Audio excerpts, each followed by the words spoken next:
Joe here, Profit First Reseller.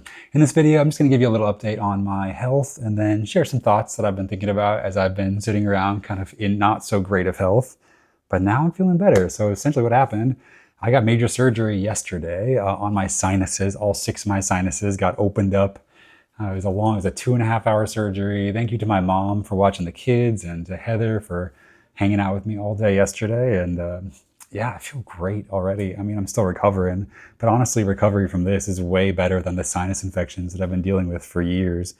So I'm feeling so hopeful and kind of like doing the first thought. I mean, that's the reason that my voice is like this. I had a breathing tube. I was literally in surgery yesterday, so it just made my throat kind of sore from the tube that was in my throat yesterday. But thinking about health and a quote that I've heard from a bunch of different people. I don't know if it's one of those internet quotes that probably 1,000 different people have said, but it goes something like, a healthy man wants 1,000 things, but a sick man wants only one. And that's been really true for me lately. You kind of realize how important health is. It's so cliched. In fact, today is going to be full of cliches. Talking to you probably, so buckle up for that. Health is wealth and all that. Just get ready for all the things you've heard a million times before, but sometimes you've heard them because they're true, right? And the funny thing about health is that it's so easy to spend, but it's so hard to buy back. Like, it's a really unequal exchange rate. It's so easy, nicotine and excess caffeine and, I'm going to sleep less, especially when you're young, because you don't really see the effects until later as you're paying down from your health account, as I kind of think about it. But it's so hard to buy it back. I feel so lucky that there happens to be some surgery where I can buy back some amount of health that I feel like I've lost, but that's so rare. It's so rare that you can just spend money, even though it is thousands and thousands of dollars, like literally maxed out my insurance for this procedure. But it was worth it, right? I mean, and that, I just feel lucky because that doesn't usually happen. Usually you can't buy the cure. There's not very many miracle pills. Most of them have a whole list of side effects, right? And so it is so easy to spend, especially to those young entrepreneurs out there. Something that I had internalized too is just like the hustle culture and grind and just push through it. And in a long-term strategy, I think that yes, you want to persist. Like, of course, grit is so important, but not at the expense of health, because that will lessen your ability to have grit later on. I mean, if you're seeing this as a long game, and it's hard when you're young to think down the line, but health can multiply in both ways, right? I mean, it can really multiply your effect. Now, as I'm getting older and I'm getting wiser, like I'm getting more effective, but health becomes harder and harder to hold on to, right? And so as I'm getting more, good at my job, health becomes even more of a priority. And I'm so glad in all the ways that I invested in my health before. Every time I showed up at the gym, my entire life, I'm grateful to that version of me, right? Every time I went on that run or chose the healthier choice with food, so much of it is healthy food. And it's just like, yeah, I'm grateful. I've never regretted working out, not a single time. Not a single time have I ever regretted working out. Never felt like it's a waste of time. And I'm glad, because now I really feel that. Now I'm looking back and I'm like, holy cow, so grateful. So it's easy to spend. It's hard to buy back. I think as eBay sellers, a lot of the people that watch this channel probably do eBay as well, or some other small business. Our day is a lot in our control. And so it's so easy to just maximize for work. I see that unhealthy pattern. Being able to work from home, I end up doing that unhealthy math in my head where I'm like, yeah, I could watch a movie, or I could spend those 2 hours making money up in my room instead. And I think that I've got to be keeping in mind health first of all. And for me, health comes back to spending time with my family. I know that the best version of me has a really strong family life, and I got to be able to take the hit to my profit for the long term, right? Because that's going to keep me motivated. I know I'm so much more motivated with family, and I'm so much more motivated to be the best version of myself, and I want to be present for them too. So anyway, I'm rambling a little bit. Maybe I'm still a little bit recovering from the drugs yesterday, but no, I feel clear and just so grateful. Honestly, I feel more clear than I have in months. I mean, that sinus infections, I feel like my brain was just in a fog, and the fog is slowly lifting. So I'm grateful for that. So what's been happening with the eBay business? Well, sales have dropped. My 90-day total is the lowest it's been in a long time because I haven't been working as much. I've been focusing on health. We're at 81,000 for the 90-day total here on eBay. And that's dropped a lot. I was in the hundreds not that long ago, but I'm so glad that I did that. And I have so much peace with that. And that kind of comes to like the second point that I wanted to talk about, which is the idea that, again, my job as an eBay seller is not a passive income stream. It is quite the opposite. As I can see in these numbers, as I see every time, when my input drops, the output drops. This is a job. Make no mistake about it. I work in my eBay business. Now I do have passive income. I like the idea of passive income. I haven't found the magic passive income business. In fact, I'm starting to think that just doesn't exist. I don't think you can run a business passively. But when you look at what wealthy people do with their money, that's the kind of passive income I'm into. What do wealthy people do with the money that they're not spending? Diversified portfolio, right? Just invest it. High yield savings accounts, index funds, mutual funds, it's so boring. And that's what it's supposed to be. It's passive. It should require no effort, right? So I'm not picking stocks. I'm not checking numbers. It's so boring. I don't check any of my investments, but that is the passive income stream that funds our life, is our savings, right? Heather, especially, my wife, is so good about that. All the extra money that this business makes every month gets funneled into all of our investment accounts, high yield savings accounts, different investments. So that instantly starts making us money passively. Interest just shows up in our account. It's so boring, but passive income should be boring. And so we're into there's a Reddit community called FIRE, Financial Independence, Retiring Early. And there's some unhealthy parts to that community as far as over optimizing. But I think one of the healthier parts is just picking a number that you need to retire and focusing on that, honestly. Because once you have that number, that you need to retire, they're factoring in that passive income. They're saying that if you can make a certain amount in your nest egg, in your investment, that's going to make enough interest passively, 99 times out of 100, you can run the numbers, you can be as risk averse as you like, say that is going to fund the rest of your life. And so we're not at that number yet, but we certainly have enough money saved up in that nest egg to smooth out any of these bumps. And I think that's kind of part of the reason that I don't feel them as much. I mean, so many eBay sellers are so focused on today's sales. Oh, how are sales today? How are sales this week? I don't have control over that. I've recognized that as a business owner my entire life, owning restaurants and food carts, where in a food cart, sometimes you'd have 20 people show up in an hour, and then the next hour, nobody shows up. You see how customers are the influx of customers is just going to be random. You can't predict it. Right? I think what you can do is the more you zoom out, the more predictable it becomes. You can almost never predict what's going to happen tomorrow on eBay. I can almost never predict. But over a larger time scale, if I put in my normal amount of effort, I'm going to make about 90 to 110,000 in that 90 days. That's I've just proven that over the past 4 or 5 years. And it actually reminds me a little bit. I'm teaching a math class to a bunch of homeschool students right now, ages maybe 8 to 12. And we were doing probability last week or a couple weeks ago. And I was basing it off of coin flips, and we were doing genetics to decide, the coin flip would decide whether you got the traits from, which parent, right? Whether you got red hair or brown hair or blue eyes or green eyes, whatever it is. We were building our own puppies. So I guess it wasn't hair, it was fur in this case. Anyway, the funny thing about probability, 50-50 chance. And I just, we start each class with a discussion. I get all the kids in a circle and we sit around. And I said, does everybody know what a 50-50 chance is? And I pulled out a coin and they said, yeah, half the time it'll be on one, half the time it'll be on the other.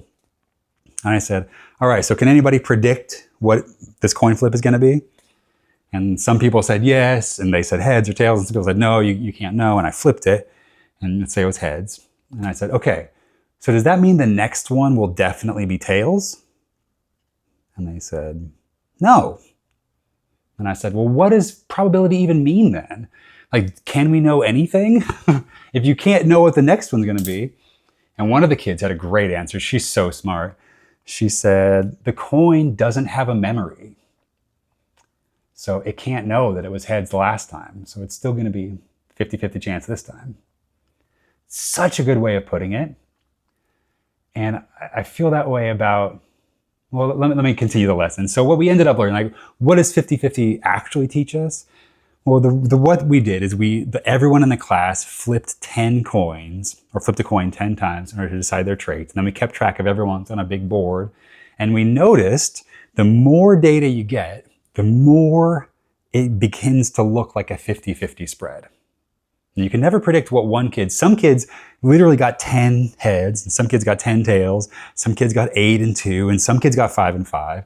But as we added more and more data onto the class chart, we saw that the heads and tails started to be distributed about 50-50. Now, it still wasn't perfect by the end of class. We had about 20 kids in class. But again, the bigger of a number you get, the more evenly distributed eventually it will look like. So in a way, the chances, 50-50, what does probability even tell us? It tells us when we get a large sample size, we can make a pretty good guess about what it's going to look like with a large enough sample size, right? I feel that way about eBay too. Like, at best, you can make broad predictions. You know, if I continue at this pace for the next 3 months, I think 90 days is a pretty good measure. If I continue this for the next 90 days, I think I can accurately somewhat predict some amount of income that I'll be able to make, but I can never predict tomorrow. Excuse me. It's like the coin flip. Like, I don't know how many customers are going to walk into my store, my eBay store tomorrow. I have no idea. But with enough quality items, over time, I can start to predict how many customers I'll get, maybe over 90 days. Again, it's never going to be perfect, but the more we zoom out, it begins to actually get a little more clear, but you realize it's all guessing, and randomness is clumpy. I heard that from a mathematician one time. True randomness is actually clumpy. So you might actually get a bunch of heads at once, and that's just as random as heads, tails, heads, tails.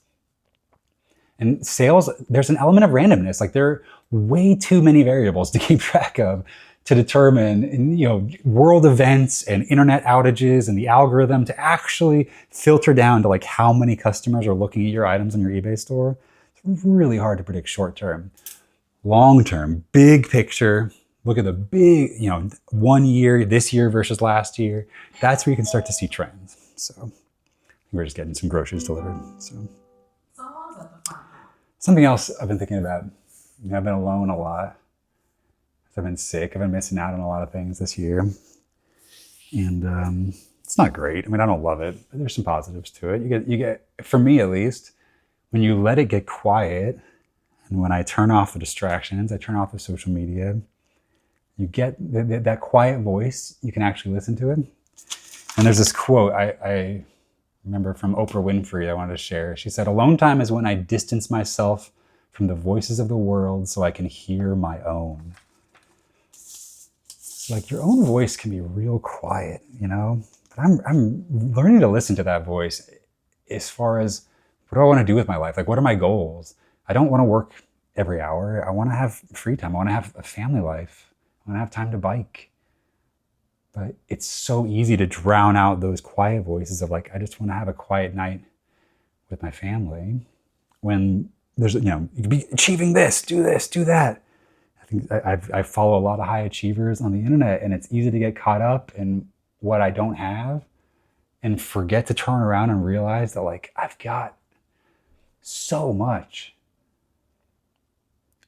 I was hanging out with some really wealthy people once, and I was talking to this guy who's made more money in a year than I may ever make in my entire life. And, you know, I was asking him about his family. His kids were grown at this point. They were all in college or older. And again, I think he made like 20 or 30 million the year before, like in a year. And I was talking about my life and selling on eBay. And, you know, he looked at me and he said, you know, my one regret, and he kind of snapped out of it. Like, he was in business mode before that. And he heard that I had 3 kids, and I think that triggered something in him. And he looked at me and he said, And my one regret is that I didn't spend more time with my kids. And this guy made $20 million last year. And he's saying, I could have done it different. Like, I don't think he needed the extra dollars, but like, he can't buy back that time, right? But that's a quiet voice. It's worth listening to, you know?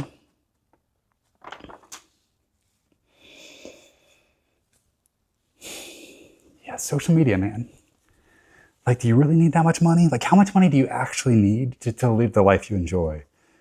Because so much of it's about freedom, right? Like, so many of the things that we do, we sign ourselves up for are weighing us down, or these responsibilities, but like, what do you actually care about? Is it just, you want to be able to spend a Friday night with your friends? If you're building this massive business, like, you're sacrificing a lot of that. For how long? Like, you can't get those years back, right?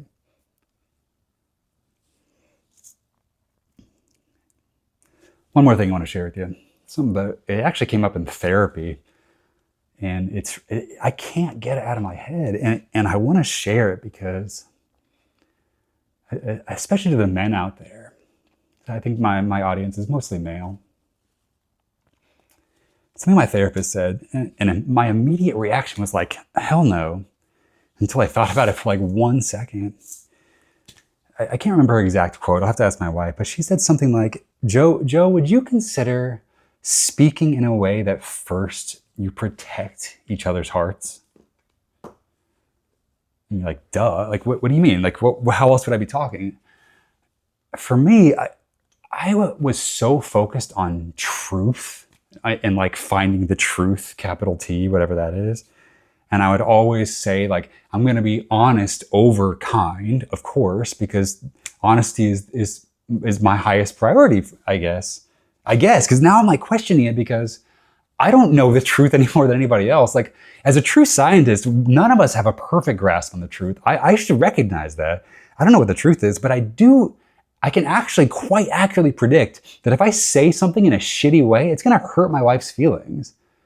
And that there are ways to communicate truth in a way that you also protect each other's hearts, because the feelings might be the most real thing. Like, if we're going to get philosophical, like, what is more real than consciousness, than our thoughts? Like, what is matter? Like, what is energy actually? Like, no, I don't know. Like, that's still a mystery, right? But if anything, consciousness might be the most real thing. And if I'm actually hurting another consciousness in the world, right? Like, this is a multiplayer game. This is not a single player game with NPCs. Like, these are real people around us, right? That's something that I think I took way too long to recognize. And suddenly all these influences came like rushing into my head. Like, I grew up listening to Rush Limbaugh, who now kind of reminds me of like Trump in a way, right? Of just like this brash, like, I'm going to speak and like, I'm going to speak whatever I want, and like feeling, the facts don't care about your feelings, like that whole kind of thing. And I'm certainly not conservative anymore. I'm like quite the opposite now, but this was like in my early teens. I was listening to Rush Limbaugh and like AM radio and conservative. And I got onto this train of like, if you aren't hurting people's feelings, you're not doing it right. It was almost like you need to be, if people aren't getting offended by what you say, you're doing it wrong. Like, you need to be speaking in a way that hurts people's feelings, because we live in a society that's too, I don't know, because we live in a society that's too soft or something. Like, I don't think that you can actually take that, because like, pain is pain, hurt is hurt. Like, why are we causing damage? Like, emotional damage is real. I think it is anyway. Like, I think emotional pain might be the most painful kind of pain, if anything. So my therapist, again, she said, Joe, consider speaking in a way that you take care of each other's hearts first. Like, I was so focused on just like speaking the truth, but like, how many assholes have justified being an asshole by saying, well, I'm just being honest? I don't think that's the highest value, actually. I don't think because like, honest is, to me, I don't actually have this any source of truth more than you do. But the more I know someone, when I'm talking about my relationship with my wife, I can pretty accurately predict what or how I'm saying something and how it's going to affect her feelings. And I can alter that. I can learn to, I think this is something that, like, obviously my wife is so good at, but I think in general, women are much better at speaking in a way that takes care of other people's feelings, or is at least considering them. And I think there's some part of American macho culture that got ingrained into me that was like, who cares what people's feelings are? Like you just have to speak the truth and that's your only responsibility. Like, that's so myopic. Like, to not consider the feelings of those around you, like, what kind of leader is that? That's it. That's my little random thoughts. That's all I got for you today.